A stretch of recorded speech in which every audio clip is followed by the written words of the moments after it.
forces armées liquident des dizaines de terroristes d'Al-Qaïda dans plusieurs endroits du pays.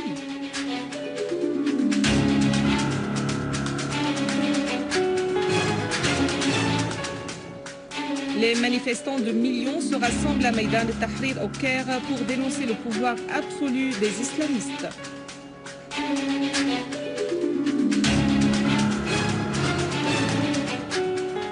Une série d'attentats terroristes meurtriers frappe plusieurs zones irakiennes.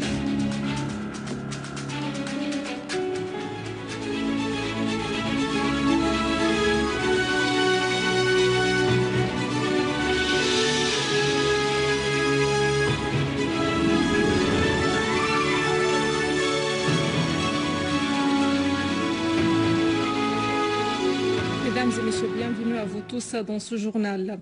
Une explosion terroriste suicidaire à la voiture piégée a eu lieu aujourd'hui à Jdeïda Tartouz dans la banlieue de Damas. La voiture piégée contenait une demi-tonne de TNT. L'explosion a fait, selon un premier bilan, de martyrs sur place, des blessés et des dégâts matériels dans les environs du lieu de la déflagration.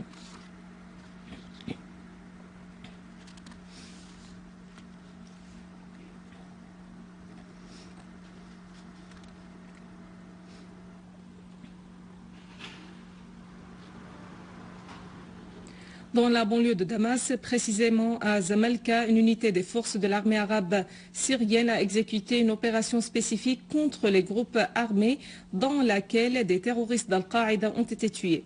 Parmi les terroristes qui commettaient des actes de tuerie et de pillage à l'accès de Zamalka, l'on a identifié Ahmed Khalil Idriss, Bachir Kharban et Mohamed Nour Aboud.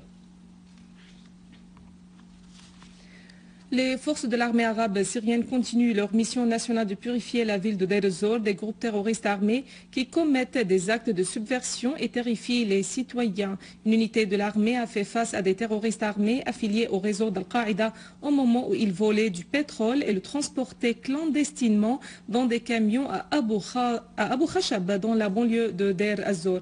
Une source haut placée dans le gouvernorat de Deir ez-Zor a indiqué que des terroristes avaient été tués et d'autres blessés, dont le leader du groupe Saddam Awad.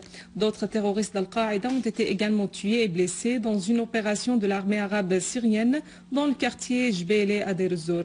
La même source a ajouté que le leader de ce groupe de terroristes, Ali Amin Khadr al-Hussein, a été blessé dans ses accrochages et a été évacué en Turquie, mais il a succombé à ses blessures.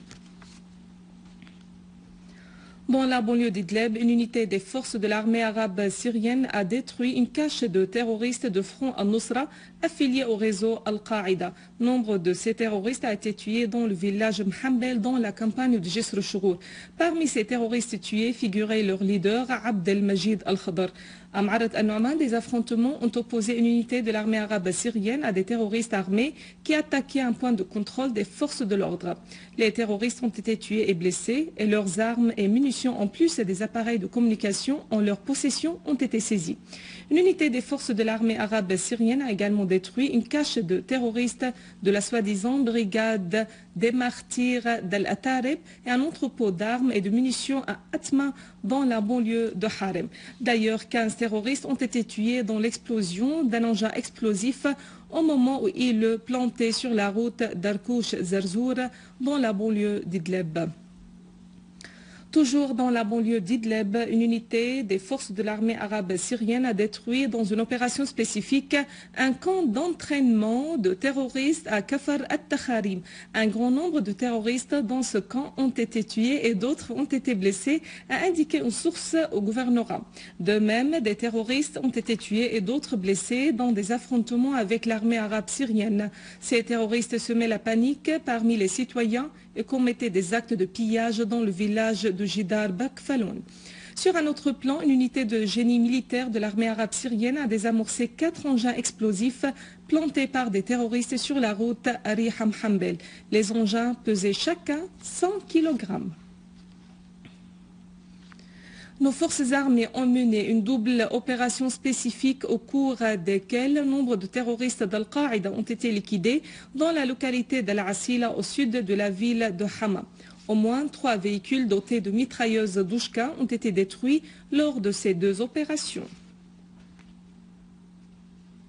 Le comité chargé des affaires des partis, présidé par le général Mohamed Al-Sha'ar, ministre de l'Intérieur, a examiné avec la commission de développement humain dans la présidence du Conseil des ministres les amendements proposés au sujet de la loi sur le multipartisme numéro 100 de l'an 2011. Le général Al-Sha'ar a évoqué le bond qualitatif qu'avait connu l'action politique en Syrie suite à la publication de la loi sur le multipartisme en vertu de laquelle 11 nouveaux partis ont été fondés. Le ministre Al-Sha'ar a expliqué les raisons pour lesquelles la loi sur les partis devrait être modifiée et ce à la lumière de la mise en vigueur de cette loi. Il s'agit également de présenter des facilités pour la fondation d'éventuels nouveaux partis.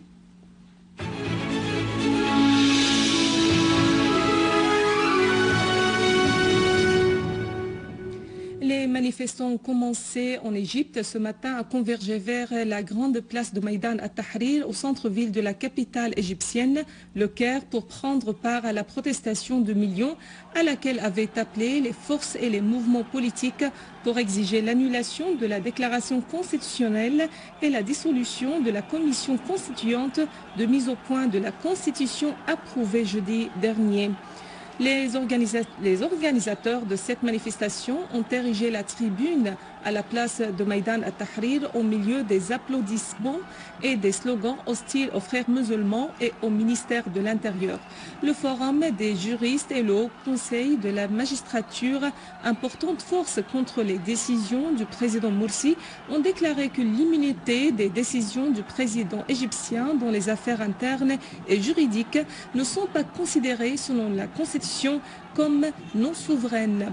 Selon le communiqué sanctionnant la réunion du président Mohamed Morsi avec les membres du Haut Conseil de la magistrature hier, rien ne sera changé sur la déclaration controversée du président publiée jeudi et qui a suscité une vague de colère et de protestation.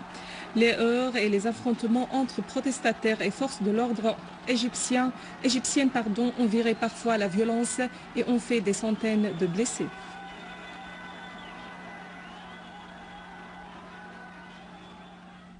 Dans une nouvelle violation de l'accord de cessez-le-feu entré en vigueur après 8 jours d'agression israélienne contre la bande de Gaza, une fillette est tombée en martyre lors d'un pilonnage de l'occupant israélien du quartier Ashuja'ia à l'est de Gaza, alors que 2 autres Palestiniens ont été blessés par balles tirées depuis la position du passage Karm Abu Salem à l'est de Rafah au sud de la bande. Par ce décès, le bilan des martyrs palestiniens s'élève à 175 et à 1398 blessés, en majorité des enfants et des femmes.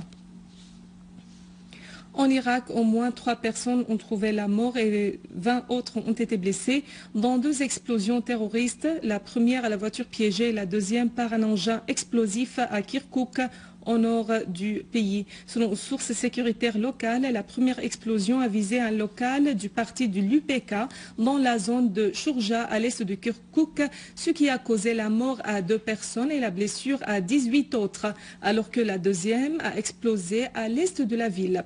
Auparavant, 2 autres explosions ont été entendues ayant pris pour cible une patrouille hybride police-armée faisant 3 blessés.